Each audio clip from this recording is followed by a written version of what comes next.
setelah blok sekutu meraih kemenangan besar pada Perang Dunia Kedua dalam menghadapi poros kekuatan Jerman, Italia, dan Jepang di Perang Dunia II. Namun kemenangan itu tidak serta-merta membawa kejayaan bagi Britania Raya. Di tengah hiruk-pikuk dan keletihan, Inggris yang baru saja keluar dari medan pertempuran telah mengalami krisis besar hingga berdampak pada melemahnya fondasi Imperium Britania yang selama berabad-abad berdiri membentang di berbagai benua. Di India sendiri, gelombang tuntutan kemerdekaan mulai disuarakan. Setelah 2 abad mereka di dalam kekuasaan Inggris di wilayah Afrika, semangat nasionalisme mulai bangkit. Mereka membentuk gerakan nasionalisme yang menentang benteng kekuasaan imperium kolonial. Kini, Britania Raya harus menghadapi perlawanan dari berbagai arah, sementara gelombang perjuangan kemerdekaan terus memaksa mengakhiri masa penjajahan. Adanya tekanan politik, gejolak konflik, dan tuntutan kemerdekaan, serta adanya tuntutan dari dalam negeri seperti koloni-koloninya, hingga dunia internasional yang terus menyuarakan tuntutan dekolonisasi. Sementara Britania Raya tidak cukup memiliki tenaga dan kekuatan untuk mempertahankan wilayah kekuasaan mereka. Kekaisaran imperium yang selama ini menjadi simbol kekuatan Britania Raya dalam menguasai berbagai negara seperti India, Mesir, Malaysia, termasuk Palestina, mulai rapuh. Kini Imperium Britania sudah diambang pintu yang memaksa membentuk 2 opsi pilihan: bertahan dengan kekuatan yang rapuh atau melepas seluruh kekaisaran kolonialnya. Berakhirnya, gelombang dekolonisasi setelah Perang Dunia II telah memaksa negara-negara Eropa berbenah diri dari puing-puing kehancuran.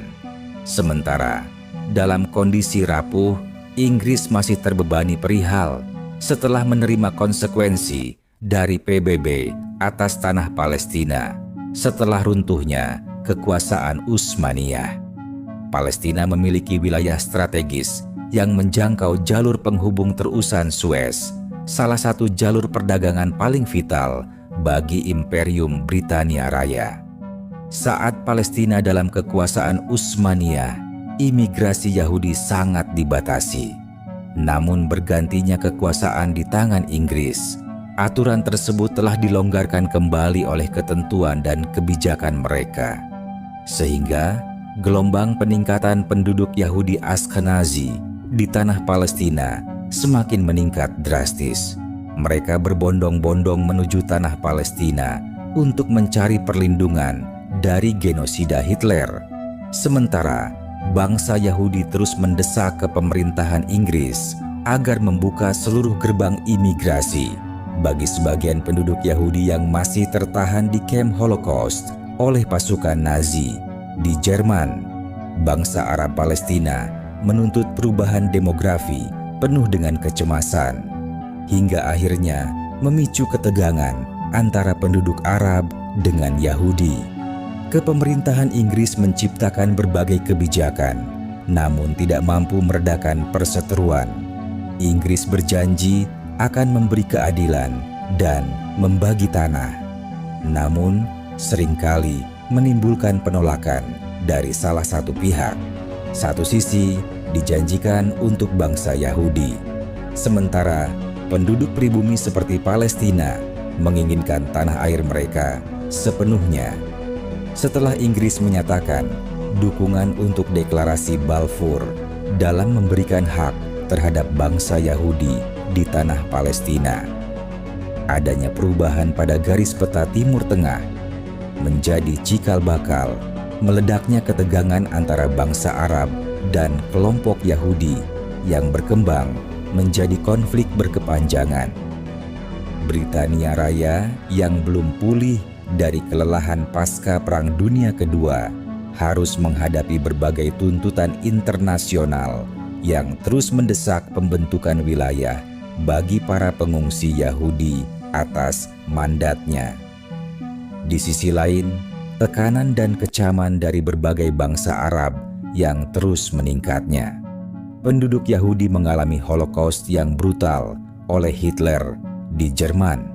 Mereka dianggap sebagai ancaman yang harus dilenyapkan. Bahkan di sepanjang Eropa, mereka mengalami diskriminasi seperti genosida, pengusiran, hingga pembantaian massal. Dari kebijakan sistematis yang dilakukan oleh Nazi terhadap Yahudi, mencapai 6 juta jiwa kehilangan nyawa. Dahulu, mereka lari dari penindasan Hitler. Namun, di tanah Palestina, mereka menunjukkan moral yang tidak beraturan. Puncaknya, saat kelompok bersenjata Yahudi melakukan kekerasan dan penyerangan terhadap warga Palestina. Mereka juga merusak sejumlah fasilitas yang mengakibatkan kerugian bagi koloni Inggris. Konflik pertikaian meningkat antara dua bangsa yang sama-sama memperebutkan wilayah. Di atas tanah orang lain, bangsa Yahudi membentuk berbagai cara yang menurutnya sah. Sementara penduduk pribumi tetap berdiri tegak demi di tanah leluhurnya.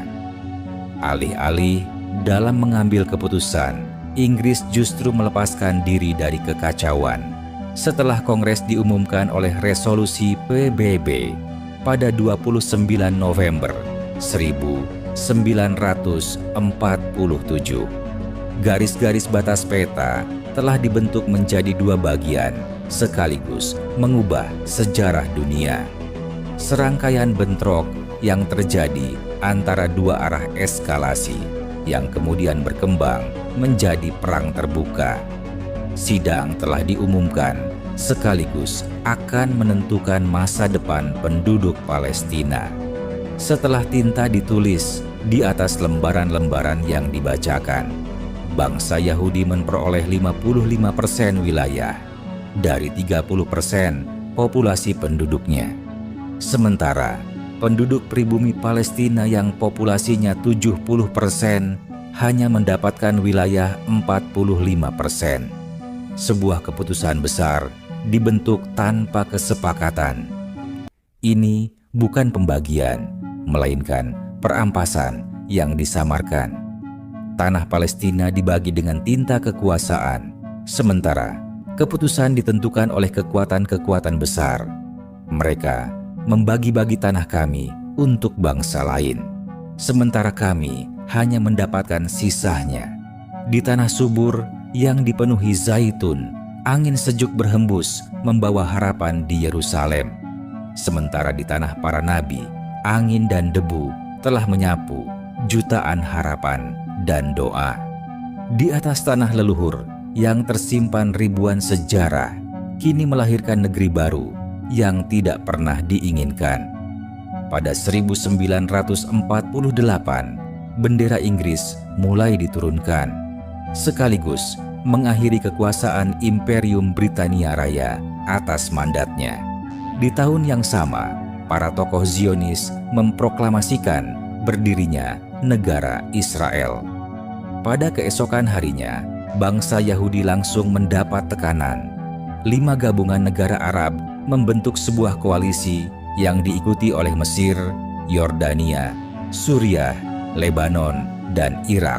Serangan-serangan intensif ditargetkan di Yahudi koalisi Arab berhasil unggul di awal pertempuran dan memblokade Yerusalem Barat, wilayah penting lainnya. Namun, kurangnya koordinasi antar mereka, kekuatan masing-masing negara mulai melemah. Pada 11 Juni, PBB memberlakukan gencatan senjata. Israel memanfaatkan waktu luang untuk menambah 60.000 pasukan dan mengatur strategi baru, serta menambah ekspor persenjataan mereka. Sementara, kekompakan gabungan koalisi Arab mulai menurun, ditambah minimnya persenjataan mereka. Melemahnya militer koalisi yang sebelumnya melakukan pertempuran dengan Kekaisaran Utsmaniyah. Pasukan Zionis memiliki pasukan yang lebih unggul dan terorganisasi, yang nantinya akan membentuk IDF. Israel juga memobilisasi sebagian besar penduduknya yang cukup berpengalaman di medan pertempuran setelah menghadapi pasukan Nazi, sehingga mereka membentuk pasukan yang terlatih dalam melakukan perlawanan baik sebagai militer maupun logistik. Di berbagai garis depan, mereka mempertahankan kota-kota penting sekaligus melancarkan serangan balasan untuk menguasai wilayah strategis. Pasukan Israel berhasil membalikan keadaan dari posisi bertahan beralih ke menjadi serangan ofensif sekaligus memperluas wilayah-wilayah mereka. Israel tidak hanya mempertahankan kemerdekaannya, tetapi juga menambah wilayah yang lebih luas dari sebelumnya. Kemenangan ini menjadi fondasi utama bagi berdirinya negara Zionis Israel. Perangan ini meninggalkan dampak kemanusiaan yang cukup besar, terutama bagi penduduk Palestina. Asap mesiu baru saja lenyap, namun kehancuran masih tercium di setiap sudut. Yang tersisa bukanlah kemerdekaan, masa depan mereka dibentuk sebelum meledaknya konflik. Titik kelam yang tak terhapus dari ingatan mereka adalah Nakbah, sebuah kata yang artinya bencana besar